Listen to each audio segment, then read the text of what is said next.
এক ভাই বলেছেন, আমি নতুন নতুন ভিডিও ক্রিয়েট করে যদি ফেসবুক পেজে আপলোড করি তাহলেই কি আমার এখান থেকে সফলতা আসবে?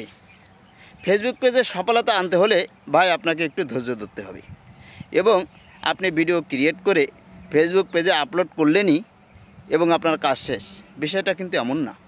আপনাকে ফেসবুক পেজে অ্যাক্টিভ থাকতে হবে।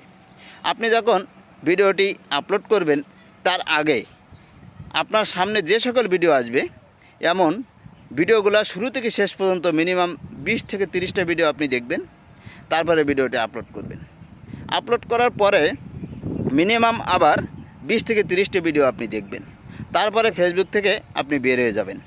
আপনি ভিডিওটি আপলোড করলেন, আপলোড করেই ফেসবুক থেকে বের হয়ে গেলেন, দেখবেন ওই ভিডিওগুলোতে তেমন ভিউ হবে না। এই জন্য ভিডিও আপলোড করার আগে এবং পরে আপনি অন্যের ভিডিও দেখুন। এটি হলো ফেসবুকের মেন কাজ।